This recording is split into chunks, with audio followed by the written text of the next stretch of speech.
Welcome to the STARS program, seniors taking active roles in society. And now, here's your host, ANITA FINLEY. So today is your lucky day that you're going to be listening to Chris MacDonald. Chris is, of course, Mr. Elvis Presley for me. He always says, no, I could never be Elvis Presley, but for me he is. So we're going to be talking to him, and it's going to be Memories of Elvis in Concert. He does this, I think you do it twice a year, don't you, here in South Florida? Yeah, we do the August show, which is the memorial tribute at the Parker Playhouse, and we're usually at the Coral Springs Center for the Arts for the birthday bash. Wow, well, that is amazing. So tell me, has anything come about Elvis? Is it sometimes they bring back famous people like Frank Sinatra, and they just, I don't know what they do, but they either make new movies or they do weird things on the Internet. Has anything new happened since we've talked? Well, what they have now is that, this happens to be the 50th anniversary of the 1968 comeback special. Now, for those of you that are Elvis fans, or maybe casual Elvis fans even, if you're around at the time, Singer did a television special back in 1968. Singer Sewing Machine, they sponsored it. It was originally going to be a Christmas show, and it was a way for Elvis to kind of come back after doing all those motion pictures. He wanted to get back into doing something relevant, something contemporary. And the Colonel set it up to be like a Christmas special. But instead, a young producer by the name of Steve Binder that produced the show, they spoke with Elvis, and Elvis wanted to kind of resurrect his career, as the rebel rocker. So they had him dressed in that black leather, which I don't know if you've seen any of those photos, but, he wore the black leather outfit, and he sat down with some of those original guys that he played music with, including DJ Fontana, which DJ Fontana was Elvis's original drummer, and he was on stage with Elvis for this comeback special along with Scotty Moore. By the way, recently, DJ Fontana, who we've worked with quite often, Elvis's original drummer, we've done shows at Parker Playhouse, Broward Center, all over, he passed away. Yes, I think you told me that. Yeah, so he passed away just recently. So we basically lost all of those original members of Elvis's band that started the music business with him. Scotty Moore passed away a while back. Bill Black quite a while back, and DJ, his drummer, the beat behind the King. We just lost him recently. I went to the funeral in Memphis, and Nashville area. It's outside of Nashville. So it is, it's a hard situation. These original guys. He made it to the Rock and Roll Hall of Fame, just like the other sidemen that were with Elvis. And he left a legacy of music. I mean, DJ Fontana is the guy that you hear on Hound Dog. That machine gun kind of drum thing you hear on Hound Dog? That's DJ. That was his signature. And then when you hear Jailhouse Rock, with the guitar, bum, bum, dun, dun, bum, the whole intro to Jailhouse Rock. Yeah. They created that, Scotty Moore, the guitar player, and DJ, the drummer, in the studio. They were sitting there, and the producer came up, and it was, they were trying to figure out what to do with this particular song. And the movie was about, a guy going to prison, and they wanted this song to sound something like Breaking Rocks, or a chain gang kind of thing, where you're breaking rocks, right. Doing service like that. So the producer said, okay, do something. So here it is. These guys are looking at the guy, when he left, they said, what? What are we supposed to do to make this song, sound like something and to create that feeling? And so they started playing around with the guitar and the drums, back and forth, back and forth. Producer ran in and said, that's it, do that. And DJ said, do what? What do we do? Right. He didn't know what he did. They didn't know what he did. They said, well, whatever it was, just do it again. And that's how that particular intro to Jailhouse Rock, I mean, anybody hears that, you know what's coming. You know the song. So these are signature people that help build the music, rock and roll music. And Elvis, with these guys, they were the actual people that set the precedent. Everybody strives to do what Elvis accomplished. He was a rock and roll singer. He was in television. He was in the movies. He could act. It was a triple threat. So that's the American Idol that everybody's looking for, and they still are.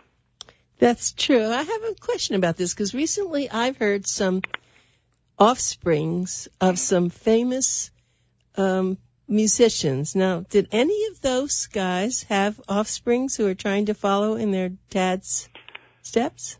Well, if your DJ has a son that also plays drums too, and he's out there playing with different groups, and he had accomplishments of his own.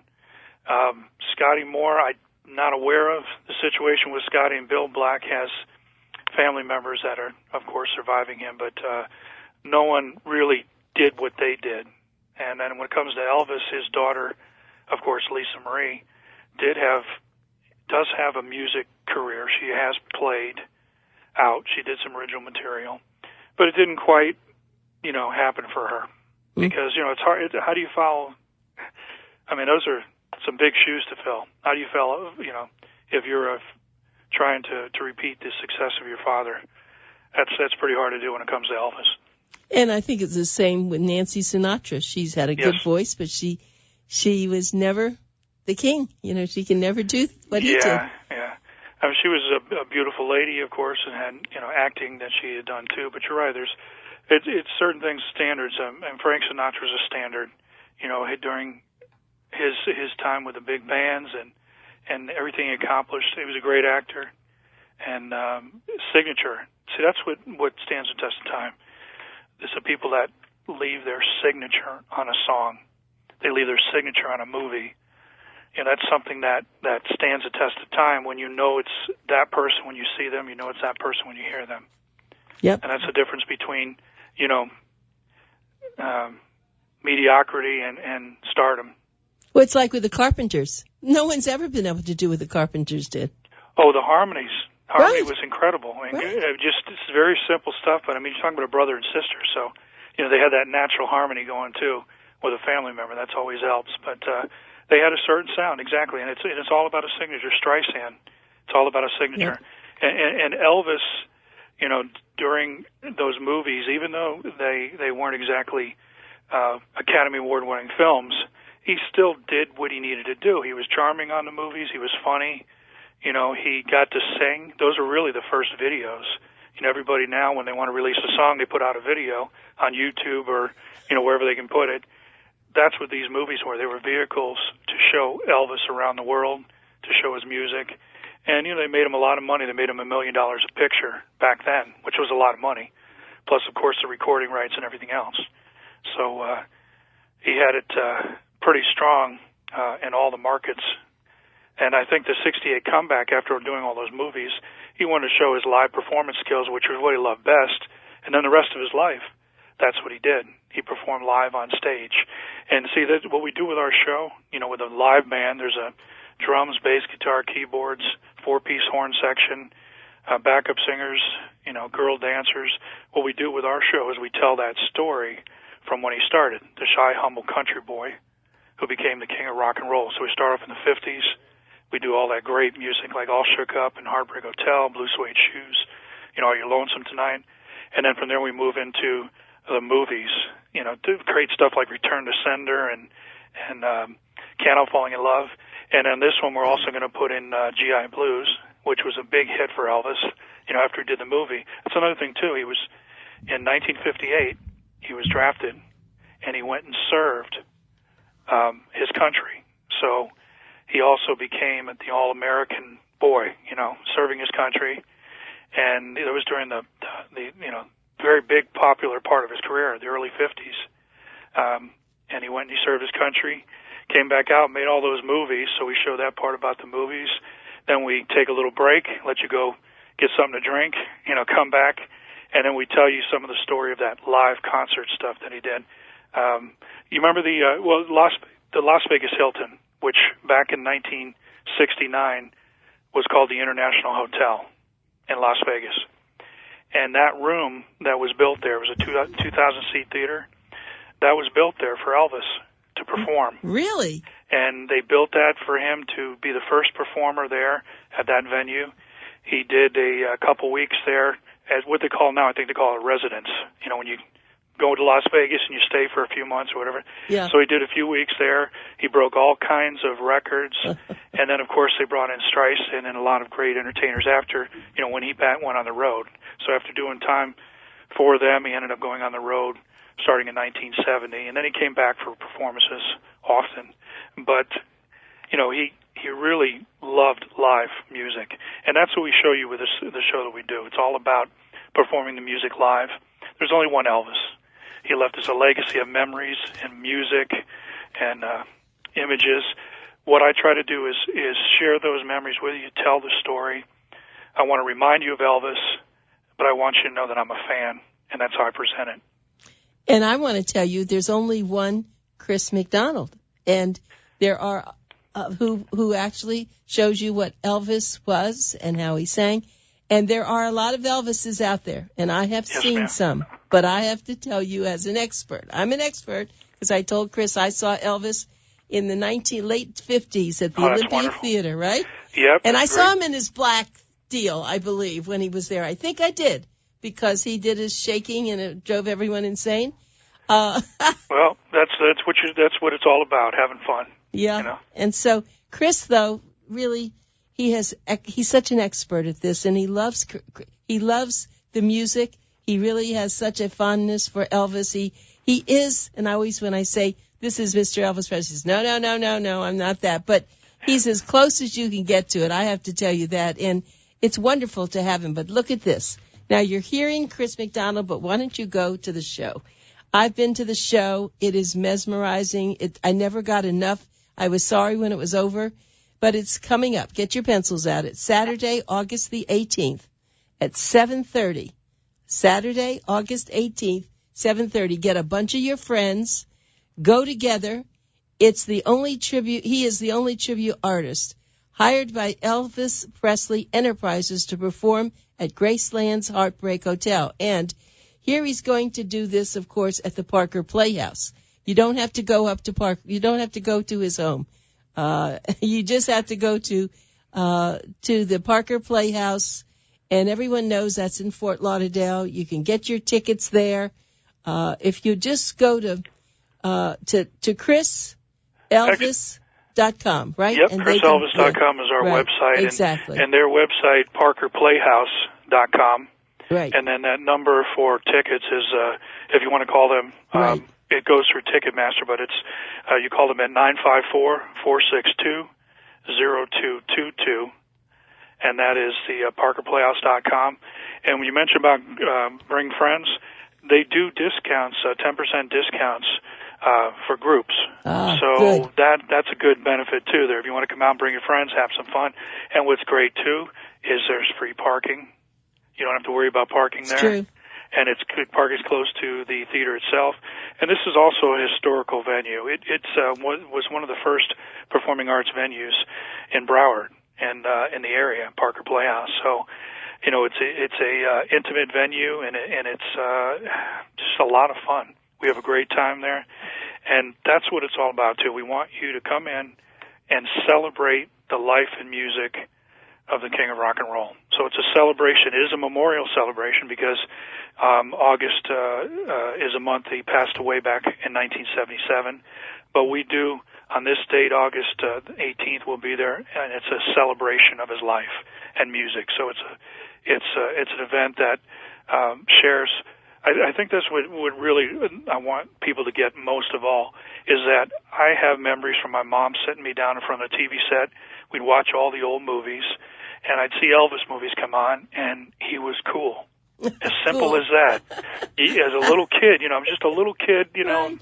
Just looking at the I said, this guy's cool. He had beautiful women in bikinis chasing him, which is just alone is all you need. Right. But not only that, he started singing, and that was cool.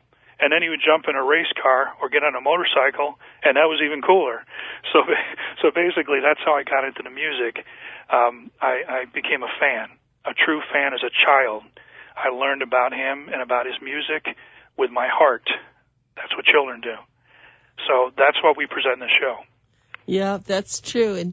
And he is something. I still say he is something because there are people, and I have to say this, we know he has passed away, but there are people who keep looking for him. You know that. He is a mystery somehow. Yeah, it's it's like Bigfoot even, I mean, there's always everybody loved to know what he would have been like. Right. How much music he could have done, and believe me, he would have put out so much more music when it came to the 1970s, and that's what we do in these concert shows. The 70s part of his career, he covered so much material. I mean, all genres of material, because he loved all music. So we'll throw in Sweet Caroline, which Neil Diamond did. We throw in that in our show. Elvis did that live in concert. The songs like My Way, of course, which Frank Sinatra did, but Elvis also covered. So all that's a part of that 70s stuff, some of the great songs. And that's what this is all about. It's all about the passion of the music. It's all about sharing.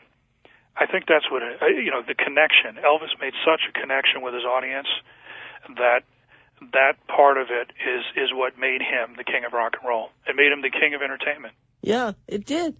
It really did. And I think he was really a nice kid, though. There are a lot of people who are very famous, and now you see they had attitudes, they had bad things that they did, but he didn't seem to, did he? No, he was very, very kind to others. He did a lot of, gave away a lot of money, a lot of cars, a lot of stuff, and he basically, was the first of his kind when it came to really, I think, dealing with it. He was the first rock and roll idols, and so he had a lot he was dealing with. Of course, we wish he was still here. We wish he didn't have some of the dependencies. He got involved with the sleeping pills and the uppers to perform, and stuff that was prescribed by his physician. Back then they were writing stuff out, and they didn't have the Betty Ford Clinic, and people didn't have interventions and all this kind of stuff, and the stuff that he was doing wasn't for leisure. I think he was doing it to stay up or to go to sleep, and it wasn't.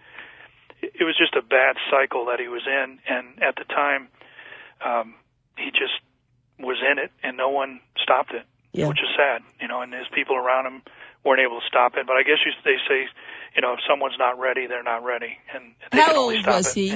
I forget when he died. He was in his 40s, wasn't he? He was only 42 years old. Yeah. When you think of that, heavens. So much more music, so much more performances.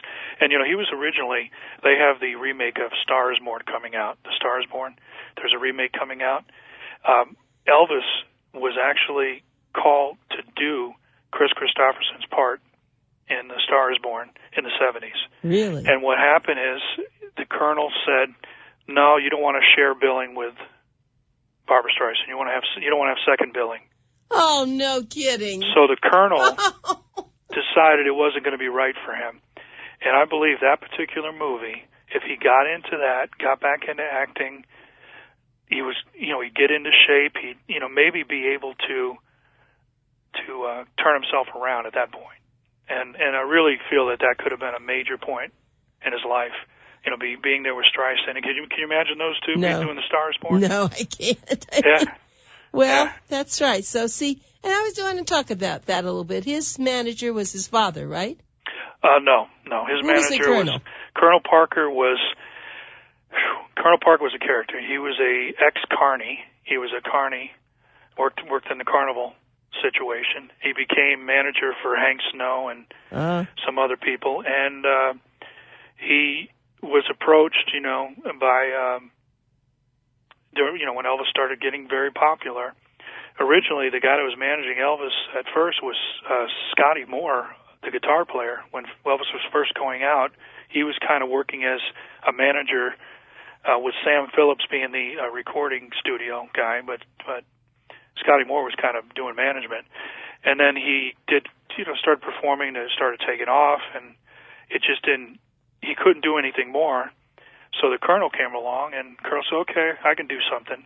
And he was all about hype. He was all about hyping. He was all about merchandising. He was all about, getting the deal down to the letter. So what he did really did get Elvis a lot of work. He got Elvis the contract with RCA when he signed with RCA. So and all, of course, the movie deals and you name it. But it was like one of those situations where, you know, he took a lot. Yeah, sounds he took like a lot from him. Yeah. And I think he could have been more beneficial to him. But then again, you never know. It's one of those symbiotic relationships, you know. Who knows if who knows what another agent would have done at that time? Maybe it was perfect. Well, Maybe the colonel was perfect for him. Let me ask you about you. Have you had an agent? I worked with agencies, but I've worked through other people. I've never actually done the whole manager situation. No, I have not. I haven't found people that I've trusted. I don't know if it has something to do with what I saw happen there with the colonel, or if it's just I'm one of those hands-on people. I like controlling my destiny. And it seems like you're doing a great job. I mean, you do this, of course, here for us, but you're all over the country doing this also, right? Yeah, this is what I do, and I like kind of being able to produce the show the way I want to present it. I always have my name on the front. It's Chris MacDonald's Memories of Elvis. So I want my stamp, I stamp on everything that I do. And it's hard work. You're wearing like 4 or 5 different hats, doing what you do, but it's kind of something that I do. I'm used to doing. It's how I work. And what about the outfits? When you said different hats, I forget how many outfits you actually change to. I know you do. Well, we do the whole 50s show, the movie look, the black leather, the white fringe, 70s outfits. And, these are the stories, and these are kind of iconic. A lot of them are iconic images, looks. When you think of what he wore those in the 50s, the black and white shoes or the blue suede shoes, the regular suit jackets and the collar up, 50s style. And then, of course, the movies are like the short jackets that he wore in those movies, the waist jackets and the black pants or the Hawaiian lays, that he had in that you movies. Give out to the ladies at yes, the we end. Do. I know you do. I love it. Yeah, even men run up there. I know. And we do the Hawaiian lays and the scarves, and give those out. So it's kind of bringing you back to those time periods. So, Chris, about 30 years. So let me give everybody the information. Come on, everyone. Get your friends. It's going to be wonderful. It's Saturday, August the 18th. Write that down. And it's 7:30. 7:30. It's probably close to, about an hour and a half? We stretch it. You're talking about Elvis did over 900 songs, so we do them all. No, we don't. We don't do them all. But we do quite a few. But usually the first part of the show, we give it, that's all the 50s, the movies, the black leather 68. That's about an hour. We take a 15-minute intermission, and then we do the 1970s concert stuff like, from My Way, Sweet Caroline, Burning Love, Suspicious Minds, all those great songs. And that's another hour. So and then they don't want you to leave. They don't want you to leave. Wait, yes. Before we end, I've got to give all the information. Please, go ahead. Chris, to get Chris's website, it's chriselvis.com. Right. But to get tickets, it's at parkerplayhouse.com. Just go there. You can get the tickets. Or if you want to call, it's 954-462-0222. Again, 954-462-0222. Or go to parkerplayhouse.com. You absolutely want to see this. It'll be the highlight of your entire year. Thank you very much. I appreciate it. Thank you, Chris. That was just wonderful having you on. It's always a pleasure. Talk to you soon. Take care. Bye.